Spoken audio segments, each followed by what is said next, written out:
뭐 별거 없는데.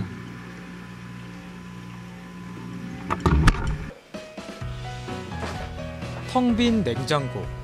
자취생이라면 익숙한 모습일 텐데요. 바쁜 일상에 집에서 밥을 직접 챙겨 먹기란 쉬운 일이 아닙니다. 또 어쩌다 한번 밥을 해먹는다 해도 큰 단위의 포장으로 판매하는 야채의 경우 냉장고에서 썩어가기 일쑤죠. 이런 자취생들에게 큰 환영을 받고 있는 해결책이 있는데요. 간단하게 한 끼를 해결할 수 있는 편의점 도시락입니다. 저렴한 가격에 꽤나 다양한 종류들로 많은 대학생들에게 인기를 끌고 있는데요. 그런데 과연 여러분이 고른 편의점 도시락, 건강한 선택이었을까요? 우리 주위에선 아주 쉽게 편의점을 발견할 수 있습니다. 세계에서 편의점 밀도수가 가장 높은 우리나라는 편의점 천국이란 표현을 사용하는 것이 과하지 않을 정도인데요. 그렇다면 어떻게 많은 편의점들이 유지될까요? 바로 1인 가구의 급증 때문입니다. 2015년 통계청 발표에 따르면 1인 가구는 전체 가구 중 27.2%를 차지하며 가장 높은 비중을 차지했는데요. 30대 직장인층과 70대 이상 노인층을 뒤이어 미세한 차이로 20대 1인 가구가 3위를 차지했습니다. 적당한 가격과 다양한 종류의 물건, 그리고 언제 어디서나 이용 가능한 접근성 때문일까요? 편의점은 1인 가구들 중 특히 20대에게 큰 사랑을 받고 있는데요. 이 편의점 매출에 효자 노릇을 톡톡히 하는 상품이 있습니다. 바로 편의점 도시락입니다.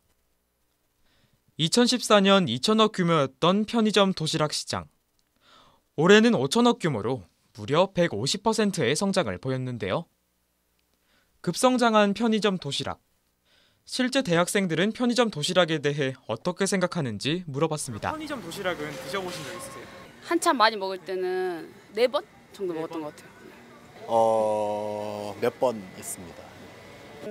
메뉴가 다양해서, 그리고 쉽게 신메뉴가 개발돼가지고 좀 호기심 자극하는 것도 있는 것 같고, TV 광고도 많이 나와서 가끔 먹고 싶어질 때가 있는 것 같아요. 일단 값이 싸고 양도 생각보다 괜찮고 맛도 괜찮아가지고. 네. 구성이요? 주로 좀 고기 종류로, 치킨 이런 거 종류로 먹거든요. 구성 전 좋은 것 같아요. 다양한 것 같아요. 요즘엔 특히 너무 다양한 것들이 나와가지고 가끔 보면 신기하더라고요. 구성은 적당하다고 생각합니다. 어떤 면에서 적당하다고? 그냥 한 끼를 해결하기에 적당하다고 생각합니다. 현재 편의점 도시락은 C사의 백종원 도시락, S사의 해리 도시락, G사의 해자 도시락, 이렇게 3파전의 구도를 펼치고 있는데요. 세 곳의 도시락 중 가격대가 비슷한 세 도시락을 비교해봤습니다. C사의 백종원 도시락의 구성인데요. 소시지와 계란, 또 각종 튀김들의 구성으로 반찬의 종류는 다양해 보이지만 영양적으로는 탄수화물, 단백질, 지방, 이 세 가지 영양소에만 집중된 구성입니다. S사의 해리 도시락과 G사의 해자 도시락도 크게 다르진 않았는데요. 역시 반찬의 구성만 달랐을 뿐 이를 구성하고 있는 주 영양소는 탄수화물과 단백질, 그리고 지방이었습니다. 이렇게 대부분의 편의점 도시락이 고단백과 고지방 위주의 메뉴들로 구성되어 있는데요. 이는 편의점 음식은 포만감이 중요해 주로 육식 위주의 식단으로 구성되기 때문입니다. 또한 장기간 둬도 상하지 않아야 하기 때문에 채소와 신선식품을 적게 사용해 도시락을 구성한다는 문제점이 있죠. 그 결과 염분이 높고 자극적인 음식이 대부분입니다. 한 방송사에선 영양 불균형적인 편의점 도시락 식단의 문제점을 조금 더 명확히 밝히기 위해 한 실험을 진행했습니다. 바로 일주일 동안 편의점 음식만 먹는 건데요. 결과는 충격적이었습니다. 실험 참가자 A씨의 경우 혈압 수치가 나빠지고 허리둘레가 5cm가 증가하는 등 일주일 동안 보인 변화라고 생각하기엔 믿을 수 없을 정도로 몸 상태가 안 좋아졌습니다. B씨도 마찬가지였는데요. 염증 수치와 당뇨 수치가 높아지고 좋은 콜레스테롤인 HDL 수치는 낮아졌습니다. 그렇다면 편의점 도시락에 대한 전문가의 생각은 어떨까요? 뭐 나물이라든가 아니면 채소류 계통이 좀 적은 게 그게 단점인 것 같았어요. 우선 채소류를 어느 정도 먹어줘야지 섬유소를 섭취할 수 있기 때문에 변비도 예방이 되고요. 그리고 비타민과 무기질 성분 때문에 채소류를 먹어야 되거든요. 이는 편의점 도시락이 처음 등장했을 때부터 위생 문제와 함께 꾸준히 제기됐던 문제인데요. 소비자들의 지속적인 관심 덕분에 위생 문제는 어느 정도 해결된 듯 보입니다. 그렇다면 최근 불거진 영양 불균형 문제에 대해 식품 제조업체 측에선 어떠한 노력을 기울이고 있을까요?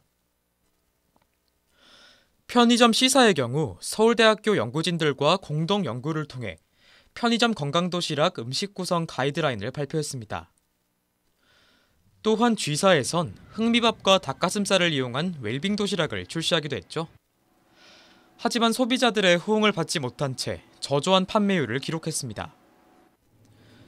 이렇듯 건강한 도시락을 출시하더라도 실제 판매로 이어지지 않으면 이를 유지할 수 없는 게 기업의 현실인데요.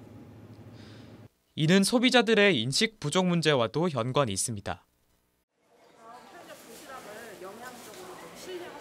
네, 괜찮은 것 같아요. 저는 개인적으로 신뢰하는 편이에요. 상품이 다양하게 나와가지고 네, 괜찮은 상품들이 많은 것 같아요.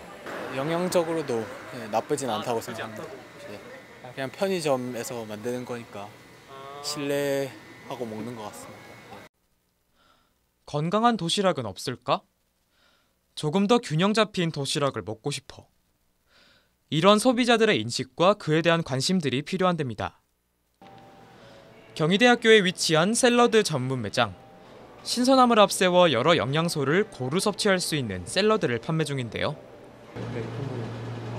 당일날 지급되는 채소들과 이제 기본적으로 올라가는 토핑들의 영양소가 이제 거의 단백질로 구성되어 있어서 이 매장 외에도 생협에서 판매하는 한컵 과일, 샌드위치 전문 매장 등 생각보다 많은 이른바 건강한 매장들이 있었습니다. 더 빠르고 더 값싼 그런 식품을 먹도록 조장하는 각박한 사회 속에서 조그만 시선을 돌려 더 건강하고 더 신선한 식품을 모색해보는 건 어떨까요? 당신의 몸속에 자기가 먹은 음식물을 쌓을 수 있는 영양 냉장고가 있다고 가정하면 오늘부턴 당신의 영양 냉장고에 더 많은, 더 다양한 식품들을 채워나가 봅시다.